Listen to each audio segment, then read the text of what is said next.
अस्सलाम वालेकुम नाज़रीन, प्रोग्राम कराची टुडे और मैं हूं आपका मेज़बान बिलाल खान। आज सबसे पहले एक अहम इशू के ऊपर बात की जाएगी। कराची में 2 केसेस रिपोर्ट होते हैं और उन दोनों केसेस के अंदर कुछ तज़ाद नज़र आते हैं। एक की रिपोर्ट बनाई जाती है, एक की रिपोर्ट अभी तक इब्तिदाई मराहिल के अंदर है, क्या मामलात हैं। बहरहाल हमने एक स्टोरी की थी एमएलओज़ के हवाले से कि बेज़ाब्तगी देखी जाती है, पोस्टमार्टम रिपोर्ट हो या फिर एमएलओ की बेज़ाब्तगी हो, वो सब चीज़ें आपके सामने रखी गई थी। और ऐसी ही एक शख्सियत जो एडिशनल पुलिस सर्जन इस वक्त, और अब पुलिस सर्जन की रिटायरमेंट के बाद उनको पुलिस सर्जन बनाने की समरी अरसाल कर दी गई है, जिनके बारे में पहले ही कहा गया था कि ये इस महकमे के अंदर मिसफिट हैं। मैं किसकी बात कर रहा हूँ? हमारे साथ इस वक्त साथी रिपोर्टर मौजूद हैं, वो तमाम चीज़ों से आगाह करेंगी। नुमाइंदा K21 शाहीन सिद्दीकी। शाहीन, जानना ये चाहूँगा, ये जो तमाम मामला है जिसको हम काफ़ी अरसे से हाईलाइट करते आ रहे हैं, ये मामला क्या है? आपकी इन्वेस्टिगेशन कहाँ तक पहुँची है इस पर? कराची में रवा हुआ जो है वो 2 वाक़यात हुए जलने के। एक आप कुरंगी में फैक्ट्री का वाक़या हुआ जिसमें 17 जाने गई हैं, ठीक है, और दूसरा वाक़या अगर हम देख लें उसमें 5 जाने गई हैं। अगस्त में ही 2 वाक़यात हुए, एक में मुकदमा दर्ज हुआ, एक में मुकदमा दर्ज ही नहीं हुआ। जबकि बॉडियाँ, एक वाक़ये में 17 जो बॉडीज़ लाई गई जिना अस्पताल में, वो बॉडियाँ जली हुई थी।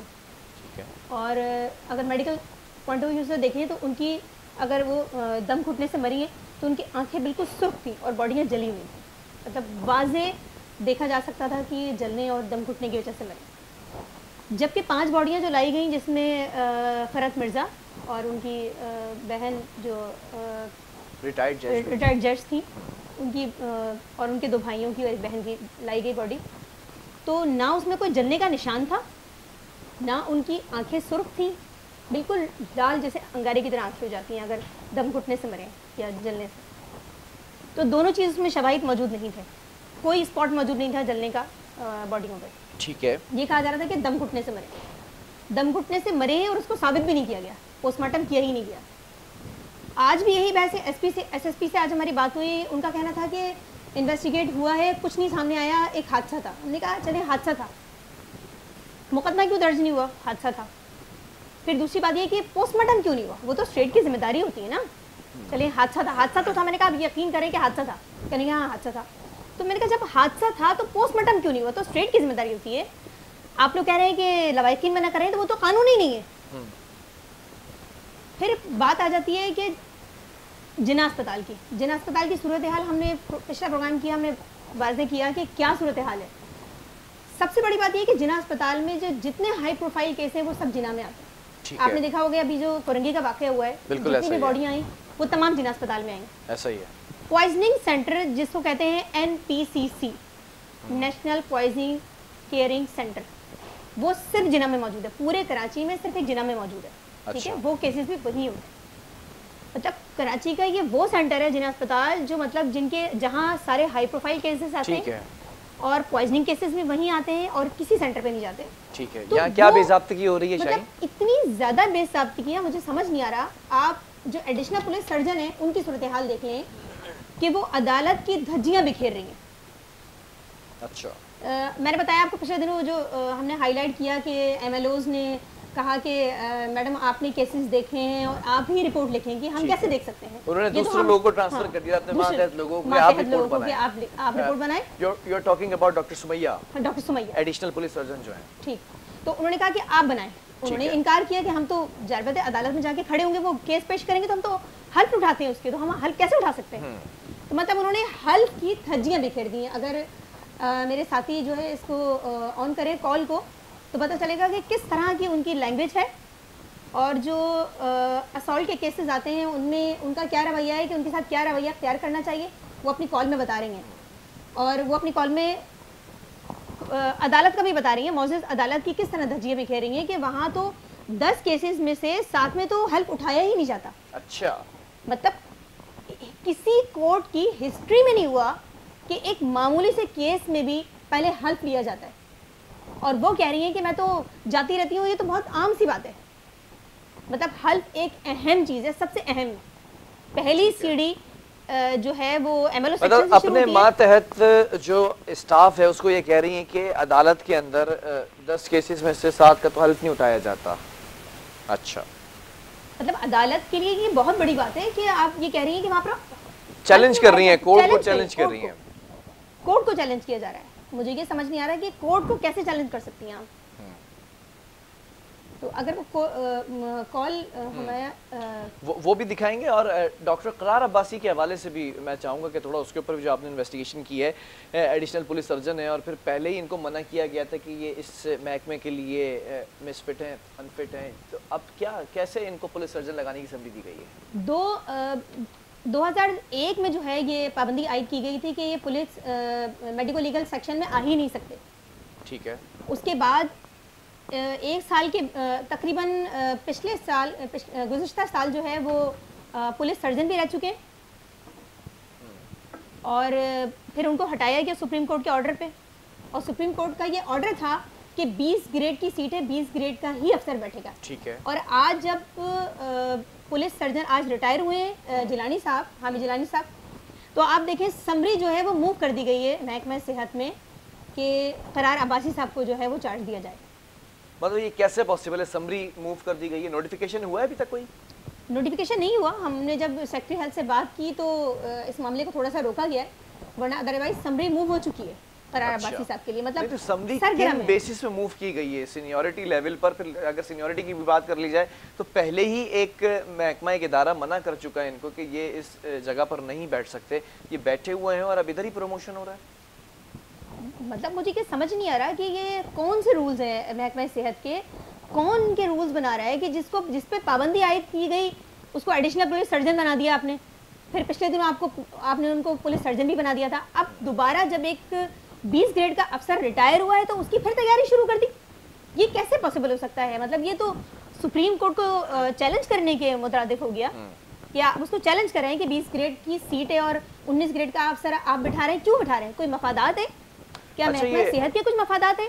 ये डॉक्टर करार अब्बासी का पिछला बैकग्राउंड भी क्या है जिसके ऊपर आपने इन्वेस्टिगेशन की थी कि ये बहुत सारी चीज़ों में इन्वॉल्वमेंट भी इनकी रही है? देखिए, जो फरत मिर्ज़ा वाला केस हुआ उसमें भी करार अब्बासी साहब ही आए, तो मतलब क्या ज़रूरत पेश आई थी? मतलब पुलिस सर्जन जिलानी साहब मौजूद थे, उनको आगाही ही नहीं किया गया। इतना बड़ा केस हो गया, प्रोफेसर और एक साबका रिटायर्ड जज, तो उनको आगाही ही नहीं किया गया कि इस तरह मतलब ये कि हादसे में इनकी मतलब मौत वाक़ई हुई है, और बोर्ड बना दिया गया। ठीक है। और बोर्ड बनाया गया और फिर पोस्टमार्टम किया गया। पोस्टमार्टम बल्कि मोर्चरी ले जाया ही नहीं गया। ये मेडिकल लीगल जो डिपार्टमेंट है इसके अंदर ये चल क्या रहा है? डॉक्टर सुमैया की बात आपने की, एडिशनल पुलिस सर्जन है, डॉक्टर करार अब्बासी हैं वो एडिशनल पुलिस सर्जन है, ये किस तरह का बिहेवियर है इनका? पहले भी हम डिस्कस कर चुके हैं कि मनमानी रिपोर्ट्स बना दी जाती हैं पैसे के एवज, ये किस किस्म के इंकशाफात हैं? देखिए, अब देखिए रमेश वाला केस देख लें आप कि मतलब उसकी जब हिस्टोपैथोलॉजी रिपोर्ट आई है तो शरियानें सारी खुली हुई थी। मतलब आप एक नज़र देख के 2 दिन पहले की बॉडी को आप एक नज़र देख के रिपोर्ट बना रही हैं, फिर एक सीनियर प्रोफेसर से आप बहस कर रही हैं, सारे इंडियन कॉन्सुलेट के लोग बैठे हुए उस पर आप बहस कर रही हैं। मतलब महकमा सेहत सो रहा है या? अच्छा, क्या लगता है आपको ये करार अब्बासी साहब को पुलिस सर्जन तैनात कर दिया जाएगा क्या? समरी जो आप बता रही हैं दे दी गई है। समरी तो पुटअप कर दी गई है। मतलब समरी कैसे पुटअप की गई, मुझे तो ये बात समझ नहीं आया। 20 ग्रेड के अफसर बैठे हुए, मतलब 7 से 8 इस वक्त 20 ग्रेड के अफसर मौजूद हैं। ठीक है। तो जब 20 ग्रेड के अफसर मौजूद है महकमा सेहत में, तो करार अब्बासी इतने अहम क्यों है? नहीं तो महकमा सेहत के सेक्रेटरी या फिर मिनिस्ट्री की अगर बात करी जाए तो ये इन तमाम चीज़ों से आगाह नहीं है क्या? इतना इंपॉर्टेंट ये हॉस्पिटल है, तमाम हाई प्रोफाइल केसेस यहाँ पर आते हैं, तमाम एमरजेंसीज, कोई हादसा आसानी यहाँ हो जाता है तो इस हॉस्पिटल को तमाम चीज़ों को टैकल करना पड़ता है, तो यहाँ पे इस किस्म के लोग तैनात किए, उनका प्रमोशन भी किया जा रहा है यहाँ पे। देखिए, करार अब्बासी का तो जिना से कोई ताल्लुक ही नहीं है, वहाँ के वो एडिशनल पुलिस सर्जन है ही नहीं, लेकिन जिना में जब भी कोई हाई प्रोफाइल केस आता है करार अब्बासी साहब बिल्कुल आगे होते हैं। मतलब इसकी वजूहात क्या है? जब एडिशनल पुलिस सर्जन सुमैया वहाँ पर जिना में मौजूद हैं तो करार अब्बासी की क्या ज़रूरत है? ये बात समझिए था। हर केस में करार अब्बासी, हर केस में करार अब्बासी, मतलब क्या कोई मतलब कोई लॉजिक है? ये बहुत ज़्यादा काबिल अफसर हैं क्या? इनकी कारकर्दगी क्या रही है माजी के अंदर? देखिए, कारकर्दगी की अगर हम बात करें तो बहुत सारे वाक़यात हैं जिसमें इनकी FIR भी हुई है। अच्छा, ठीक है, इनके ऊपर एफआईआर किन केसेस में? जो खवातीन के सिविल हॉस्पिटल का एक हरासमेंट का जो मामला था। अच्छा, ठीक है। फिर बात यह है कि इनसे ज़्यादा सीनियर इस शोबे में एडिशनल पुलिस सर्जन मौजूद हैं। ठीक है। फिर आप ये देखें, फीमेल्स WMLOs जो है वो उनकी शदीद कमी है। ठीक है। जिस वक्त सुमैया आई हैं उसके मेरे ख्याल से जिन्होंने चार्ज लिया एडिशनल पुलिस सर्जन के, उसके बाद 3 WMLOs चली गई छोड़ के। मतलब उनके ख़िलाफ़ आप कार्रवाई कर रही हैं कि वो आ नहीं रही और वो अपनी ड्यूटी अंजाम नहीं दे रही।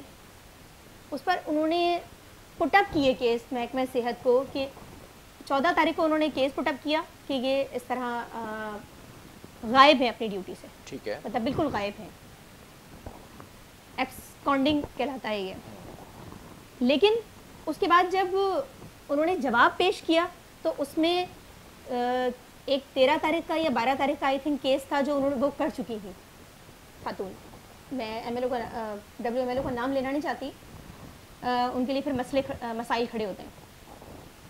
लेकिन 3 WMLOs जिना से गई, हालांकि जिना में सबसे ज़्यादा रेप के केसेस रिपोर्ट होते हैं। ठीक है। तो ख़वातीन के वाले से तो मतलब WMLOs की वहाँ पर जिना में बहुत अहमियत होनी चाहिए, तो वो हट गई, उनको हटा दिया गया।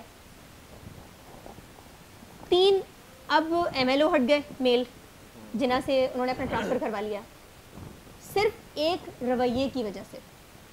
मतलब डॉक्टर सुमैया का कहना यह है कि जो मैं कह रही हूँ वो बिल्कुल ठीक है, सुप्रीम कोर्ट जो कह रही है, मतलब हल्फ की बात उन्होंने की सुप्रीम कोर्ट। ये तो बड़ी हैरानकुन बात है कि ये जो व्हाट्सएप पर क्लिप भी इनका ग्रुप के अंदर है, वॉइस नोट है, गलबन कॉल है, लेकिन सवाल ये पैदा होता है ये जुमला इटसेल्फ बड़ा अलार्मिंग है कि 10 में से 7 केसेस के अंदर तो हलफ नहीं लिया जाता, और ये बरमला इजहार कर रही है इस चीज़ का। क्या ऐसा पॉसिबल है? टेक्निकली हो ही नहीं सकता, मतलब हो ही नहीं सकता, एक केस भी बगैर हल्फ के हो ही नहीं सकता। अच्छा। चाहे वो बहुत असॉल्ट का मामूली केस हो ही नहीं सकता।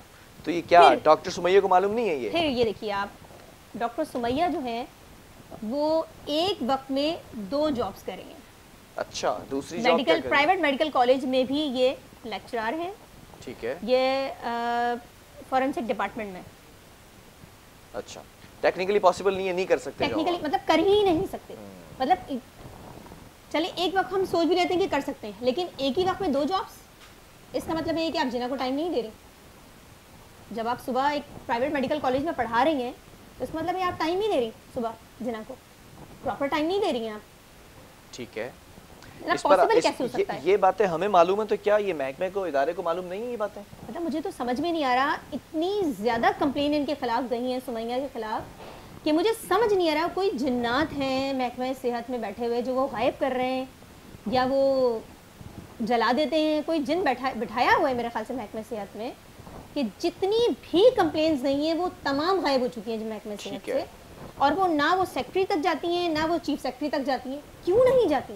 मतलब इतनी बड़ी रोक ली जाती हैं चीजें। मतलब रामेश वाला केस कोई मामूली केस तो नहीं था। मतलब पूरा आप देखें सोनोमल, डॉक्टर सोनोमल ने उसको मतलब साइन ही नहीं किया उस रिपोर्ट पे, और उन्होंने कंप्लेन बाकायदा दी है उनके खिलाफ, लेकिन उसका कोई एक्शन नहीं हुआ। ठीक है। फिर बात यह है कि आप राजेंद्र वाला देख लें, जिना में जो वाकया हुआ है, RT का केस था, एक्सीडेंट का केस था, उसको असॉल्ट बना दिया, लड़ाई झगड़े का केस। डॉक्टर राजेंद्र कुमार ने पैसे लिए उसके, मुबैना करप्शन की, उन्होंने पैसे लिए उसके, और उसके बाद इन पे केस भी हुआ। मतलब बाकायदा इनके एक लेटर जारी हुआ कि ये इन्होंने क्रिमिनल काम किया है, उसके बावजूद राजेंद्र आज भी बैठे हुए हैं।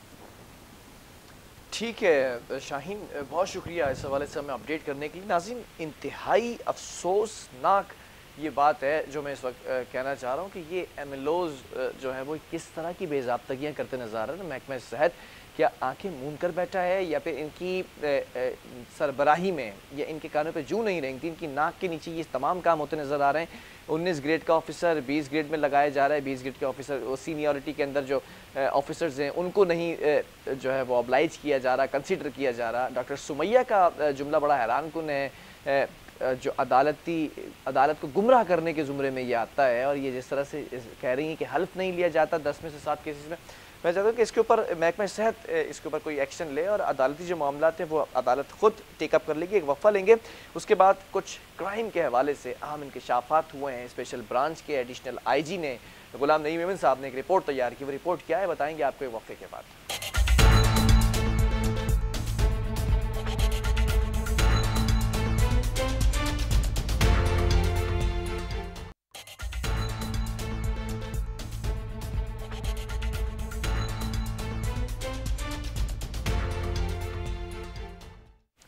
वेलकम बैक नाज़रीन। बात करेंगे सिंध पुलिस के हवाले से। हमेशा बात की जाती है कि प्रोटेक्ट करते हैं अवाम को, अवाम के मुहाफिज हैं, लेकिन खुफिया इदारे की रिपोर्ट ने यह पर्दा चाक कर दिया कि कराची के अंदर मनशियात का जो मुनज़्ज़म ये जो जराइम है, ये तमाम चीज़ें पुलिस की सरपरस्ती में हो रही हैं। ये इटसेल्फ बहुत बड़ा जुमला है। स्पेशल ब्रांच की जानिब से ये खबर सामने आई, ये रिपोर्ट सामने आई मीडिया पर, जो इस वक्त आज मैं इस पर बात कर रहा हूँ कि ये चरस की बात कर ली जाए, क्रिस्टल मेथ की बात कर ली जाए, आइस की बात कर ली जाए, अफीम की बात कर ली जाए, इन तमाम चीज़ों की खरीदो फरोख्त की सरपरस्ती के अंदर ASI, head constable, constable, SHOs, DSPs और ये नेटवर्क SP, SSP तक भी जाता नजर आता है। अब ये क्या मामला है, इसी पर आज बात करेंगे। Senior crime reporter Tahir Abbasi मेरे साथ स्टूडियो में मौजूद हैं। ताहिर, ये अजीब व गरीब मामला है। स्पेशल ब्रांच में जब तैनात हुआ एडिशनल IG गुलाम नबी मेमन तो लग रहा था कि कुछ हलचल हो रही है। अब ये अचानक से ये खुफिया रिपोर्ट सामने आती है और उसके बाद पूरे कराची पुलिस थानों में एक हलचल मची हुई है। मामला क्या है? शुक्रिया बिलाल साहब। बिल्कुल, ये जो स्पेशल ब्रांच ने एक रिपोर्ट मुरतब की थी जिसमें 363 का हिंसा मुकम्मल किया गया है। इसमें वाज़ेह तौर पर वज़ीर आला सिंध, चीफ सेक्रेटरी और पुलिस हुक्काम को ये बताया गया है कि बराह रास्त जो 363 जराइम के मंशियात के अड्डे हैं, ये इनका मरकज़ जो है शहर के 100 से ज़ायद जो थाने हैं, ये इनका मरकज़ है। 100 से ज़ायद 17 ग्रेड 17 से लेकर और ग्रेड 9 तक 8 तक के जो एहलकार हैं वो इसमें बराह रास्त मुलव्वस हैं। DSP के फ्रंटमैन हो जाएँ या SHO का ख़ास आदमी हो, तमाम के तमाम इस फहरिस्त का हिस्सा हैं। सबके नाम लिखे गए हैं, मोबाइल नंबर, लोकेशंस, घर के एड्रेस, सब चीज़ें बताई गई हैं। स्पेशल ब्रांच ने बहुत बारीक बीनी से शहर में मंशियात का जो एक मुनज़्ज़म नेटवर्क है, 363 अड्डे शहर में चल रहे हैं। उससे आप अंदाज़ा लगाएं, शहर में थाने हैं 102 के करीब, अड्डे हैं 363, तो सबके हिस्से में 3-3 आते हैं। इस तरह ये स्पेशल ब्रांच ने एक रिपोर्ट मुरतब की है जिसमें ग्रेड 17 DSP से लेकर और पुलिस कांस्टेबल तक रैंक के जो एहलकार हैं वो इसका हिस्सा हैं और इसके जो असरात हैं वो भी आना शुरू हो चुके हैं। SSP मलिर इरफान बहादुर ने 8, जबकि SSP केमाड़ी हैं फ़िदा हुसैन जामली, उन्होंने 4 लोगों को मुअत्तल करके इंक्वायरीज़ कंडक्ट की है। साथ साथ SSP साउथ ज़ुबैर नदीर शेख ने भी SSP investigation doctor Imran Mirza के हमरा मुश्तरका तौर पर एक मीटिंग के दौरान एक लिस्ट मुरतब की है जिससे कल IG सिंध को आगाह किया जाएगा। अच्छा ताहिर, ये जो आपने तमाम मुझे रुदात सुनाई है, ये जो एक रायता फैल चुका है, काफ़ी अरसे से इसके ऊपर काम किया जा रहा था, ये काम कितने अरसे कबल स्टार्ट किया गया था और कब से ये सरपरस्ती कर रहे हैं ये पुलिस एहलकार, अफसरान, DSPs की बात कर लें, SHOs की बात कर लें, जो ये पूरा मुनज़्ज़म नेटवर्क चला रहे हैं, कितना अरसा हुआ है? बिला साहब, पिछले प्रोग्राम में हमने एक निशानदेही की थी कि सबसे छोटा जो ऑर्गेनाइज जराइम था, हमने उसकी निशानदेही की थी। मंशियात शहर का एक सबसे बड़ा ऑर्गेनाइज जराइम है और अफसोस के साथ जो स्पेशल ब्रांच की रिपोर्ट में इंकशाफात हुए हैं उसमें मुकम्मल जो क्रिस्टाल ले लें, आप चर्स ले लें, आइस ले लें, हीरोइन ले लें, कंधानिया समेत छोटे बड़े जितने ख़तरनाक नशे हैं, इन तमाम की फ़रोख्त का जो मरकज़ है वो शहर के 100 से ज़ायद जो थाने हैं उनको बताया गया है। जबकि तमाम थानेदारों समेत हेड मॉरर, इंटेलिजेंस अफसरान, साथ साथ DSPs भी हैं कई और उनके फ्रंट बैन हैं बहुत सारे, जिनको इसमें बताया गया है कि वो तमाम मंशियात फरोशों की बराह रास्त सरपरस्ती कर रखे हैं। बहुत सारे लोग हैं जिनमें नाम है। अफसोस के साथ इंतहाई हसास ज़िला है ज़िला जुनूबी, जिसे हम कहते हैं रेड जोन। इसमें ज़्यादातर हैं प्रेसिडेंट हाउस से लेकर सीएम हाउस, गवर्नर हाउस, कई बड़ी आबादियाँ, शहर की सबसे बड़ी महंगी तरीन जो आबादी है डिफेंस की वो इसमें है। सबसे ज़्यादा मंशियात यहाँ फ़रोख्त होती रही है। महंगी तरीन आला क्वालिटी की जिसे हम मंशियात कहते हैं वो यहाँ आती है। वो फिर चर्स हो, हीरोइन हो, आइस हो या दीगर गैर मुल्की जितने भी महंगे तरीन नशे हैं वो यहाँ बासानी फ़रोख्त होते हैं।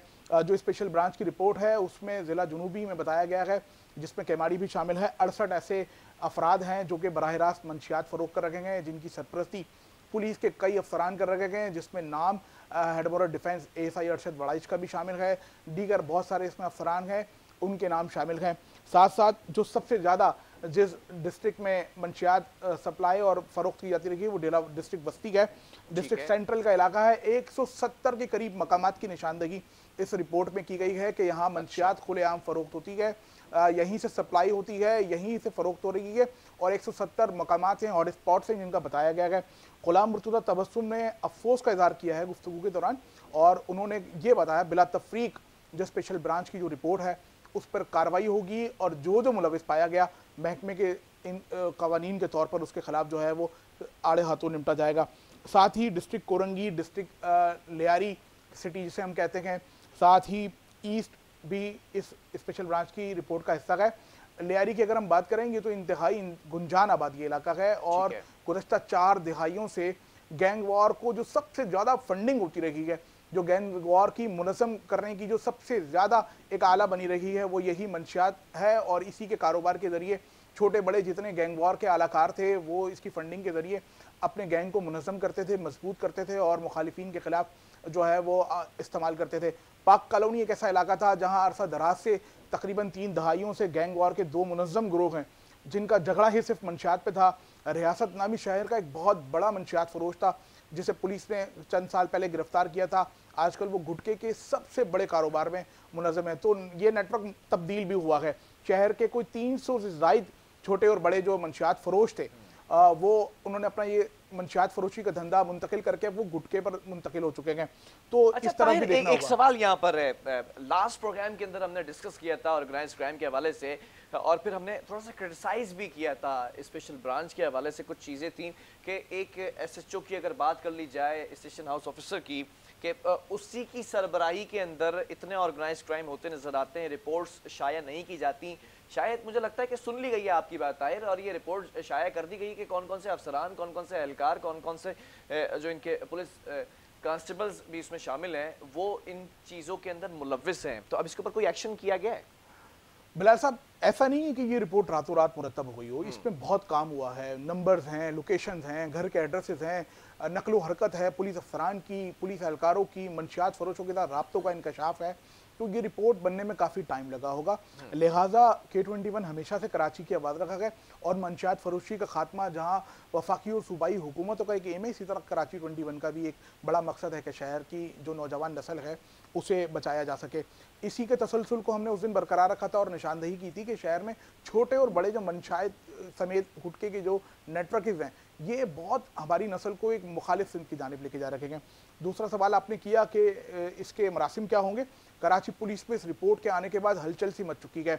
मुश्ताक महर साहब छुट्टियों पर हैं, कामरान फजल साहब के पास चार्ज है, इमरान याकूब मिनहाज साहब जो हैं वो इस वक्त कश का शिकार हैं, क्योंकि शहर में इस वक्त जितने भी SHOs लगे हुए हैं ये तमाम के तमाम SSPs के लगाए हुए हैं। इनमें DIGs और आला अफसरान की कोई अमल दखल नहीं है, मुदाखलत नहीं है। चंद अगर कुछ DIGs के सरपरस्ती में लगे हुए हों तो ये ज़रूर कहा जा सकता है, मगर तमाम जो इस वक्त तैनातियाँ हैं वो SSPs की हैं। एक बड़ा निशान तमाम SSPs की कारकर्दगी पर आता है कि आपने ऐसे थानेदार तैनात किए जो मंशियात फरोशों की सरपरस्ती कर रहे हैं। ठीक है ताहिर, बहुत शुक्रिया इस हवाले से अपडेट करने के लिए। सीनियर क्राइम रिपोर्टर हमारे साथ मौजूद थे। नाज़रीन, एक यहाँ पर आखिर में कुछ कहना चाहूँगा कि पुलिस की सरपरस्ती के अंदर ये इंकशाफात होते नज़र आए हैं कि ये मनशियात के अड्डे हो और ये चरस हो, अफीम हो, आइस हो, क्रिस्टल में, तो ये तमाम चीज़ों की सरपरस्ती करती नज़र आ रही है पुलिस। और ये रिपोर्ट शाया करती हैं स्पेशल ब्रांच की जानिब से, और एडिशनल IG गुलाम नबी मेमन साहब काफ़ी अरसा दराज से इसके ऊपर काम करते रहे, वेरी वेल अप्रिशिएटेड। लेकिन आपने यहाँ पर दूध की रखवाली पर बिल्ले को बिठाया हुआ है, तो इस बिल्ले की अब मार लगानी है और ऐसे करप्ट अफसरान को और ऐसे एहलकारों को अब आपने या तो सस्पेंड करना है या फिर इनके साथ क्या करना है, अब ये आपका काम है। बहरहाल इन लोगों को अब कदगन लगानी पड़ेगी। वक्फा लेंगे, इसके बाद एक और स्टोरी उसको भी शामिल करेंगे।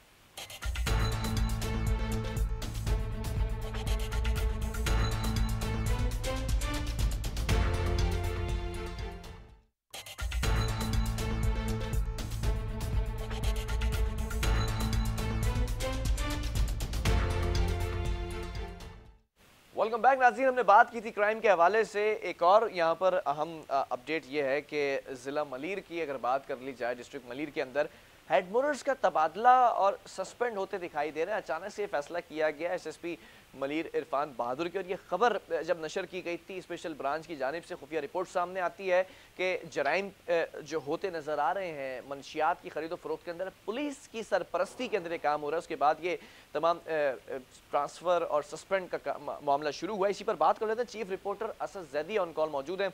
असद, जानना चाहूँगा इस वक्त क्या मामला हैं, किन बेसिस पर इन हेडमोरर्स को हटाया जा रहा है, क्या इतलात हैं? बिस्मिल्लाहिर्रहमानिर्रहीम। हम पिछले काफी अरसे से सुन रहे थे कि ऑर्गेनाइज क्राइम और ऑर्गेनाइज क्राइम, इसके बाद हमने देखा कि उसके ऊपर तमाम इदारे हरकत में आए और फिर उसकी लिस्टें बनना शुरू हुई और फिर इब्तदा हुई इस बात से कि किस जगह पर कौन सा ड्रग पेडलर है जो कि मंशियात का धंधा बाकायदा मुनज़्ज़म तरीके से चला रहा है। उसमें पुलिस ने भी काम किया और फिर हमने देखा कि रेंजर्स भी हमें काम करते बखूबी दिखाई दी। अब जो मामला हुआ, हमने देखा कि गुज़िश्ता रोज एक लिस्ट प्रोवाइड की गई, बनाई गई और बताया गया कि 363 ऐसे अहम जगहें हैं कराची शहर में जहां पर मंशियात का मुनज़्ज़म कारोबार किया जा रहा है। ठीक है। उसकी एक लिस्ट थाना वाइज दे दी गई कि फलां थाने की दूध फलां थाने की दूध। इसके बाद हमने देखा कि आज एसएसपी मलीर इरफान बहादुर ने एक बहुत बड़ा इक़दाम किया और मलीर में हमने उखाड़ पिछाड़ देखा पुलिस के कुछ वो जो हेडमोरर्स हैं उनमें, और फिर उसके बाद सिपाहियों तक की ये बारी थी जो हमने देखा कि आज 8 के करीब लोगों को सस्पेंड करके भेज दिया गया। बिलाल, आपको याद होगा कि हमने ये भी कहा था कि सबसे अहम रोल होता है किसी भी थाने के इंटेलिजेंस के अफसर का। बिल्कुल ऐसा ही है। फिर हमने देखा कि आज उसी की कंटिन्यूटी में एक हेड कांस्टेबल है अब्दुल जब्बार जो कि इंटेलिजेंस ऑफिसर थे गडाब थाने में, उनको भी सस्पेंड कर दिया गया और उनकी सस्पेंशन की वजह ये थी कि वो रिपोर्ट्स नहीं सबमिट करा रहे थे कि मंशियात कहां से आ रही है और कौन लोग बेच रहे हैं, यानी कि इसका मतलब ये इंटेलिजेंस ऑफिसर भी मुलविस थे उसमें। देखिए, जब सस्पेंड कर दिया और उनके ऊपर इंक्वायरी कंडक्ट हो गई तो इसका तो वाज़ेह मतलब ये हुआ कि उनके खिलाफ भी कोई शिकायत थी। ठीक है। आप देखिए फिलहाल इरफान बहादुर साहब ने जो एक और काम किया और वो शायद करने जा रहे हैं, जो हमारे जराए बता रहे हैं कि 3 से 4 SHOs, मैं फिर बता रहा हूं आपको कि 3 से 4 SHOs मलीर में हो सकता है कि ट्रांसफर कर दिए जाएं, सस्पेंड कर दिए जाएं, जिनके खिलाफ बाकायदा तौर पर जो ये क्राइम की लिस्टें तैयार हो चुकी हैं कि वो उस पर कंट्रोल नहीं कर सक रहे। ठीक है। अब देखना ये होगा कि आज की इस कार्रवाई के बाद जो ट्रांसफर किए गए पोस्टिंग और फिर उसकी जगह नए लोग आ गए, पोस्टिंग की गई और उसके बाद जो 8 लोग सस्पेंड कर दिए गए, उनके बाद क्या मलीर के अंदर कम से कम जो पुलिस का एक मोराल है वो बेहतर होगा, मंशियात फरोशों के खिलाफ कार्रवाई करते दिखाई देंगे।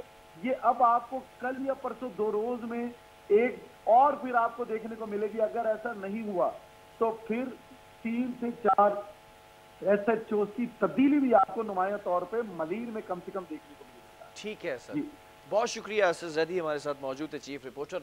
और पुलिस के अंदर एक खलबली मच चुकी है खुफिया रिपोर्ट आने के बाद। ट्रांसफ़र पोस्टिंग्स भी हो रही हैं और सस्पेंड होते नज़र आ रहे हैं। आज हेडमोरर्स का दिन था, कांस्टेबल्स का दिन था। कल देखना ये है कि क्या स्टेशन हाउस ऑफिसर्स का दिन होगा या फिर ये इसी तरह एक रिपोर्ट आएगी और चली जाएगी या फिर कुछ तब्दीली आएगी। प्रोग्राम का वक्त ख़त्म हुआ है। अल्लाह हाफ़िज़।